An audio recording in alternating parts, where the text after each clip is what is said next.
Yeah, so this is the Netflix film Eurovision Song Contest: The Story of Fire Saga, which stars Will Ferrell and Rachel McAdams as the Icelandic hopefuls who, through a big, not huge plot twist, end up representing their country in the music extravaganza. And it's one of those things that, here's the thing, I love Eurovision, so I again went into this sort of thing like, okay, just be very careful about what you do. It's very, very easy to sneer at Eurovision. What I liked about Eurovision Song Contest: The Story of Fire Saga is it seemed to me to have exactly the right blend of affectionate humour and appropriately outrageous camp pastiche. And yes, the plot is something that, if you've seen Father Ted or the producer or anything, you'll be familiar with the way the plot works. But I really enjoyed it, not least because of Dan Stevens as the Chechen Russian entry, singing the Line of Love with bare-chested bravado. In fact, we have a clip Surely of not. the Line of Love. Yes, which I think, honestly, would be a Euro winner. Here it is. On the summer, I will make you rise up to the sky above. And when I roll,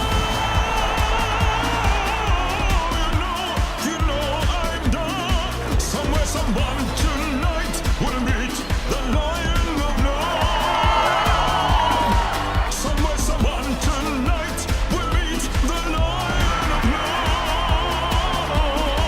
Somewhere, someone tonight will meet the lion of love.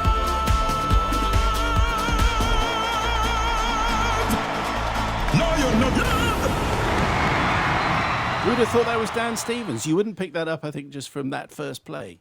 Well, I'm assuming that that's him doing that he's doing his own vocals. I think it and is. I think it is, yeah. Yeah. So I really enjoyed this. I thought he was absolutely scene stealing, even in the scenes that he's not in.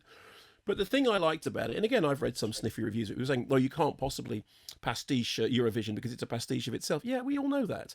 But there is a way of enjoying that story, and what I got from it was that this was made by people who hold Eurovision with the same affection that I do. I mean, every year, obviously not this year, we had this sort of, the strange stand-in version, but every year sitting down with, family and friends, armed to the teeth with, popcorn and nachos, and watching Eurovision is just something that I can't imagine life without it. It's a passion that I share with, Alan Jones, who's the guy who, runs Fright Fest and feels the same way about it as I do. And after I'd seen this, I rang Alan, I said, you're going to really enjoy Eurovision. My own feeling is the more you like Eurovision, the more you will like the Story of Fire Saga. And the less you like it, the more you'll be sniffy and snippy. But if you can't You're enjoy just trying to do is you're just trying to undermine the fact that I didn't think it was particularly good. And it's not being sniffy and snitty or whatever the words are, because Snippy. first of all,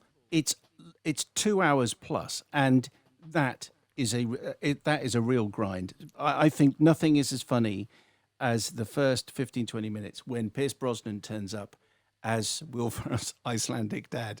And that's there's fantastic. It's the sequence. You go, oh right, okay, it's this movie, and I thought that was laugh out loud funny, and it is entertaining. And heaven knows you do need something like this. And you're right, it does. It is very affectionate. I don't feel particularly affectionate towards Eurovision, particularly, but I think Will Ferrell does because his partner is Swedish and he went to it and and he loves it. And I think it's been put together by people who love it. I just think that it's half an hour too long.